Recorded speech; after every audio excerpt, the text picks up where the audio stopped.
তাহলে এখানে ভগ্নাংশগুলো কি ভগ্নাংশ আছে? তিনটা আছে মিশ্র ভগ্নাংশ, তাই না? এটাকে আমার অপ্রকৃত ভগ্নাংশ পরিণত করে সেখান থেকে হরগুলো সমহর করে করতে পারি অথবা হরগুলো লসাগু করে আমরা করতে পারি। তাহলে চলো এখন করি, দেখি কি হয়। তাহলে এটা 3 কে 3 এক যোগ করলে কত হয়? 4।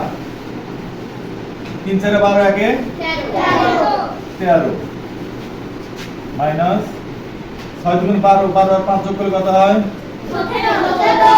6। এখানে যেটা আছে সেটা লিখো। এবার আসো, তাহলে যদি সমহর করি সেটা হবে, যদি আমরা হরগুলোর লসাগু করে করি তা হবে। তো চলো লসাগু করে করি। কি হয়? 4 6 4। তাহলে দেখো আমরা একটা সংখ্যা নেব যে দুটোর মধ্যে যায়। তাহলে প্রথমে 2 নেব। দেখো 2 নিলে কি হয়? 3 এর মধ্যে যায়, 3 3 এ থাকলো, 4 এর মধ্যে যায়, এর মধ্যে 6 এর মধ্যে যায়। দেখো বুঝতে পারছো? 2 3 এর মধ্যে যায় না, কিন্তু 2 4 এর মধ্যে যায়। কয়বার যায়? 2 বার। 2 6 এর মধ্যে কয়বার যায়? 3 বার। 2 4 এর মধ্যে কয়বার? 2 বার। আবার দেখো আমরা 2 দ্বারা নেব।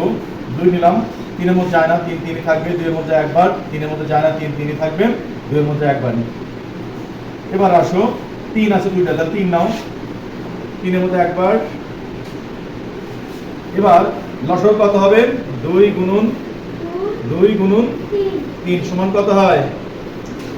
2 দুগুণে 4, 3 4 12। 12 পাইছি না?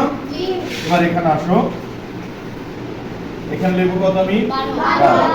এবার প্রথমটার হর দ্বারা এই লসাগু করে যেটা পেলাম সেটা কি করে ভাগ করব? 3 দ্বারা যদি 12 কে ভাগ করি ফল কত আছে? 4। সেই 4 দ্বারা এই লবকে গুণন করব। দেখো 4 গুণ 4 যোগ এই 4 দ্বারা 12 কে ভাগ করলে কত হয়? 3। 3 গুণ 13 বিয়োগ 6 দ্বারা ভাগ করলে কত হয়?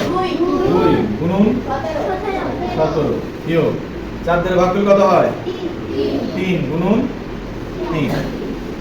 এবার আসো আমরা 4 4 16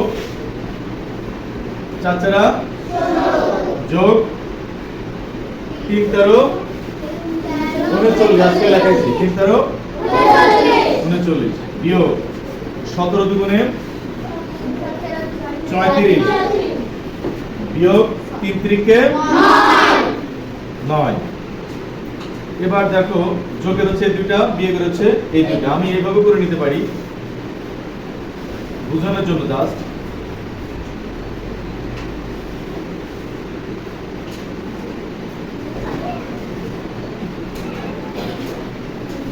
তাহলে আমরা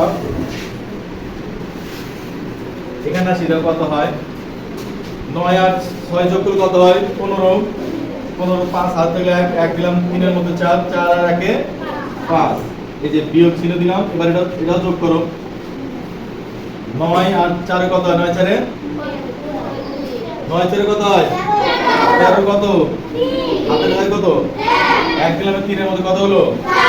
4। নিচে যা ছিল তাই থাকবে।